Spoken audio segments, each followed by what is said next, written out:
Welcome everyone, Questin here with a discussion about Drazhoath the Ashen, who isn't just the best legendary lord of the Chaos Dwarves from my perspective, but also has one of the best and most dynamic campaigns in the entirety of Total War Warhammer 3. If you're looking for a campaign that fits within the current meta of the game very well, you can't do wrong playing a campaign as Drazhoath. But what makes him so very good? Well, beyond his faction effects, and the faction effects he has are not just going to be tied to the armament cost and reduction and armament output that he has over here, but rather they're going to be tied to his special skill line. So if we look at his skill line, he gets an upkeep benefit for an Infernal Guard for his army and armament cost, so that's faction-wide, the bonus first in infantry in his army for Infernal Guard. He gets material output, he gets income from cities, he gets Kebie benefits in his army and armament costs for increasing Kebie units. So Infernal Guard and Kebie, and units in general, he can increase capacity much easier. That's what makes him strong, because he can get the greater army variety through that kind of benefit. He also gets a further upkeep benefit, so he can get a lot of Kebie very quickly. He can also maintain them cheaper than in other campaigns. He also has a campaign movement range. But there's of course more to that as well when we're thinking about Drazhoath. He has a huge Winds of Magic benefit to the Flames of Asgore, which is a really powerful spell. And his melee skill line, things like Deadly Onslaught, are easily acquirable for Drazhoath. And this creates an interesting situation in his campaign in particular. The reason I say that it creates an interesting situation is just on his skill line alone, Drazhoath has possibilities and potential that many other legendary lords could only dream of. See, typically here's what happens with a lord. You either have a magic lord and you're focusing on their magic, or you have a melee lord and you focus on their melee skill line. Even with lords like, say, Malekith or Alfarian, where you have both magical and melee skill lines and both of them can be powerful, you want to focus on one particular path, not the other. Usually I would say that with respect to those kind of legendary lords, the best decision you can generally make in those campaigns is actually to go down the melee skill line, because you are going to need the melee power that those lords have to offer. You're going to need them to kill enemy lords and enemy heroes. You're going to need them to hold back enemy lords and heroes in a campaign. And that is actually going to be quite very significant during the course of a campaign that you're going to be dealing with in Warhammer 3. What's interesting about Drazhoath in comparison to that is this. Drazhoath breaks the rules in this respect, because Drazhoath doesn't play by the normal rules that people have. Because of the huge benefit and cost to the Flames of Asgore, and because of the inherent power of the Flames of Asgore, you actually want to level up Drazhoath in a far different fashion compared to every other legendary lord in the game. That's not really an exaggeration on my part. It might seem like one, but in reality, Drazhoath is exceptional because of this situation. For the most part, with legendary lords, as I said, you want to either go magical or you want to go melee. But with Drazhoath, you want to go both. So he is a true hybrid lord that's both good in melee. He has a powerful mount. He can hold his own against some really powerful combatants. And I'm guessing Tretch just decided to level the Fortress of Vorag. You gotta love getting screwed by Tretch, I suppose. Or someone did. Anyway, it doesn't matter. Maybe the ogres did. I have no idea who exactly managed to do that. Annoying situation, I admit. But when you're thinking about that alone makes Drazhoath more interesting, because you have both a good melee fighter and a magical caster with some really powerful spells available at his disposal. And yes, it would be Tretch. Of course it would be Tretch. Why, who else could screw me over here except good old Tretchy? Oh yes. Who else could do it? If it wasn't for Tretch, whatever would we do in a campaign situation? But that's just part of it, I would say. And not necessarily the most significant part either. Another thing to also point out is that you start with a prototype Mega Mortar built in your base. That means, realistically, that you have a nuclear weapon in your base. That is pretty substantial to think of the kind of level of power that you have access to when you're playing this particular campaign. Because that Mega Mortar, while it isn't quite as powerful as Ikeclaw's nukes, it still will essentially reduce a unit or a significant number of units if they're clumped together, though the AI is good at avoiding the damage there. But it will still do an enormous amount of damage to units that get hit by it, and you have to use this for every army. This is kind of what makes dealing with Drazhoath, if you're playing Emmerich, or to a lesser extent Tretch, this is what makes dealing with them so very, very frustrating, because you do have that nuclear weapon. Beyond that, what really sets this campaign apart compared to virtually every other campaign in the game, or the vast majority of campaigns in the game, is the kind of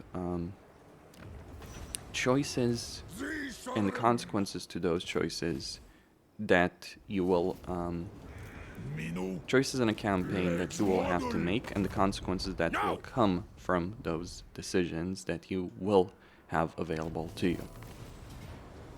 So what am I talking about really here? Well, you start in a fairly exposed position during the course of your campaign. And am I supposed to believe that army just dealt with the Fortress of Vorag? Somehow I am skeptical to the most extreme level. While you do have a bunch of fan caravans coming over here and giving you significant options to get a lot of experience in a campaign versus them, and also a significant amount of money. It's not quite the crazy train that it used to be, but it's still really, really powerful. The kind of the free amount of money that you do get in a campaign like this. But here's the interesting bit that has to be pointed out. Your first order of business is going to be to take the Sentinels. And I would recommend building an outpost over here, but here's the thing about the Sentinels. It is a very, very exposed settlement during the course of a campaign. How exposed, you might ask? Oh, extremely so.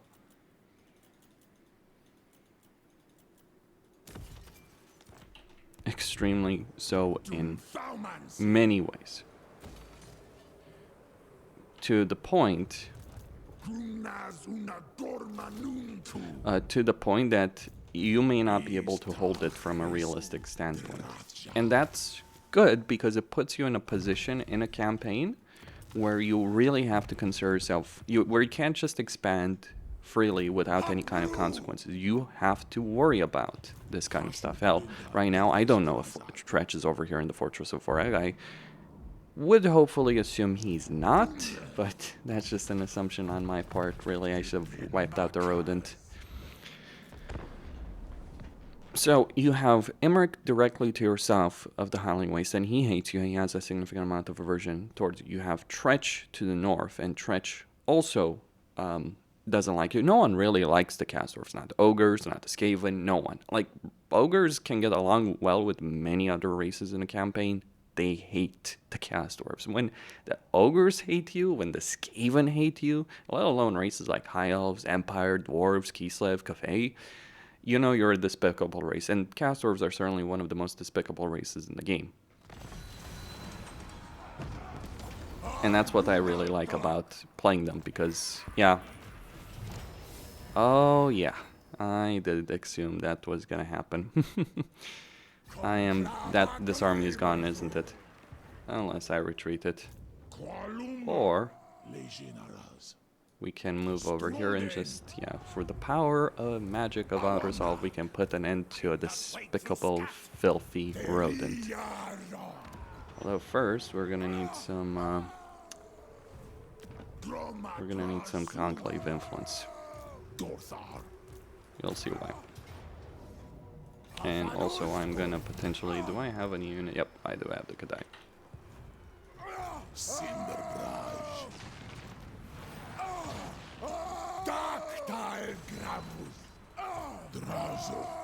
I'm just gonna transfer these over. So you end up with a campaign where there's a lot of choice, there's a lot of consequence from the very beginning of it. But that's not how the story ends. Oh no. That's just how the story begins. And this campaign goes to the crazy level very, very quickly. Extremely so. Because dealing with Tretch, dealing with Emmerich is just a starting situation. And honestly, you can deal with them relatively easily, just like I dealt with them. Like, yeah, Tretch did me a favor ultimately with that. Annoying as it might have been to not get the post-battle loot from the Fortress of Orag and having to force march an army like that. As annoying as that might be, and it is, it also ultimately was a blessing in disguise. Real issues you're gonna have during the course of this of a campaign like this. Real issues is like what happens after, because we look at this campaign situation. You've got Karakazul to the west, and dwarves hate you, utterly despise you for pretty obvious reasons. But you've got Karakazul, you've got Forgrim over here, you've got Skarsnik over here. Beyond Tretch. You've got Grimgor to the northeast. You've got Greasus who doesn't like you. You've got Gorst who doesn't like you. You've got Pigbarter who doesn't like you. Hell, even the Chaos Dwarves themselves do not like each other. They have a 15 aversion towards each other. That's almost as much as how the Skaven hate them, and mind you, it is hate. So you have faction after faction after faction of that surrounding you, from the dwarves like Ungrim, Forgrim, to the Greenskins, Skarsnik and Grimgor, who do despise you, or only quote-unquote ally potentially, and I say potentially because it's certainly not the guarantee, is Queek. And so suddenly you have a lot of decisions to make from the very beginning of a campaign. Do I go west? Do I go north? Do I go east? Do I deal with Greases? Do I deal with Gorst? What kind of decisions will I have to make? Yeah, this Autoresolve is pretty ridiculous. What kind of decisions do I have to make? And as you can see here, a campaign can go tits up very, very quickly before you even add then the mega monster that is Grimgor. Astrogoth is in a fairly secure position, or Grimgor will not go after him, and you can go after him, and you can attack Grimgor and defeat Grimgor early on. Same with Zaytan. But if you're playing a campaign as Drazhoath, you have this situation where Grimgor's first Wa might be against you, might turn its ire against you with the full power of Grimgor. And I can certainly say that is absolutely not a pleasant experience to be dealing with. And that's just the beginning of the campaign. It's absolutely not the end of the campaign.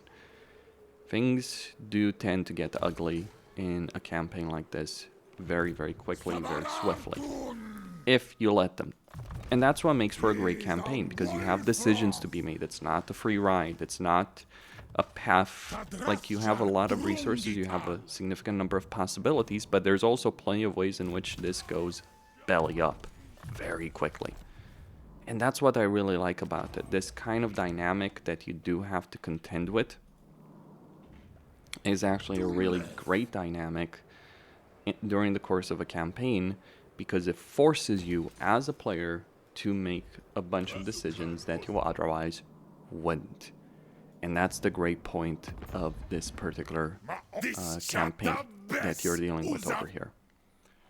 Unlike many other campaigns in the game that you might be dealing with, this makes for a great and solid experience. I might show Tretch mercy, or I might not. Or I might not. Your caravans are also going to be exposed, so sending a caravan might just leave you vulnerable to Grimgor. Oh yes, that is certainly an experience in of itself, what you're dealing with. And Chaos Dwarves are the kind of race that may start out in a bit of a vulnerable position, even if they do end up being pretty strong once you overcome that early game deficiency. That they are absolutely dealing with. But again, it isn't a free ride that the Chaos Dwarves have to contend with during the course of their campaigns. Quite the opposite, actually. It is very much a ride where you have to earn your victories and earn success. And you're going to have decisions to be made. Like over here, what do I do once I deal with Tretch? Do I just go over there against Skarsnik? Well, if I do that, then the Kefean factions, the minor Kefean factions I just managed to piss off might just pay me a visit, and Grimgor might just pay me a visit, assuming he's done. You can't just go, like, this is one of those campaigns where going down the same path over and over again is a surefire way to lose it, because it all depends on faction potential. Like, yeah, like the one thing you want to do in every single campaign, sure, is deal with Tretch and Imric. Which one you deal with first, that does depend on decisions. Like, who has the faction potential is going to determine a lot of things. And oh, am I looking at Carcassonne there, and I'm not being happy about it. I am not being happy about it. Actually, everything that could go wrong in this campaign has probably gone wrong at this point, so yeah, that's certainly not a great dynamic. I'm poor as dirt, running out of money, running out of possibilities. That's not really looking good, is it? It really is not.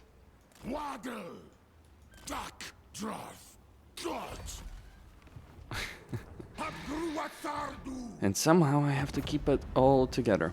And that's what makes for a great campaign experience and a great campaign dynamic that you have to deal with. Maybe not as poorly as I have done over here, to be sure, but all the same, it's still the better. It's still a way you can. Hangs low, it's still a way you can play a campaign over here. I do not make mistakes. Now for diplomacy, I'm not sure how I would play this campaign if not for the diplomatic changes that came with Warhammer 3. I gotta say, not sure how that experience would be in particular. Probably pretty awful, I gotta admit. Pretty damn awful. And so, if you're looking for a campaign that really gives you a bunch of choices and there's consequences to those choices during the campaign, if you're looking for a campaign that, and a lot of the times you're going to play it, it's going to play out very differently, this is a campaign I would highly recommend within the context of Warhammer 3. You have a lot of power, magical power, melee power, economic power, unit power. You have freaking nuclear weapons to use from the very beginning of a campaign. There's significant strength in that. In battles, hell, even in Autoresolve. You have caravans, you have resources. But you have a lot of dilemmas to make, a lot of decisions to be made during the course of this campaign, and things may not necessarily go the way you want them to. And that's what makes for a good experience overall, from my perspective. Because you can't be certain. You can't be certain of the outcome. You can't be certain that things are going to go your way. You can't be certain that, like, you can obviously pay attention to, like, the situation over here. Like, if Grimgor takes the Firemouth, you can pretty much assume he's going to come for you. You got to constantly pay attention in this campaign. You got to really play your cards right in this particular campaign and make sure you don't end up losing everything very quickly. Because you can lose everything very quickly in this campaign, given the dynamics in play over here. And that's what's fantastic about it. Also, yeah, we got some Skaven over here. Probably the Autoresolve would keep them in check. So lots of choices, lots of dilemmas. Lots of possibilities for things to go well, lots of possibilities for things to go less fantastic than you might imagine them to. And as you expand westward or eastward, or in both directions, don't do both directions. Like, I've learned that lesson the hard way. Don't do both directions. You're probably going to end up regretting your life choices if you go into both directions at the same time. But regardless of where you expand, chances are you're going to encounter more and more foes that are going to be a problem for you to tackle during the course of your campaign. And I'd say that's what makes for an excellent dynamic to deal with, in general. Costine signing out. Don't forget to subscribe, like, and enable notifications, and stay tuned for more.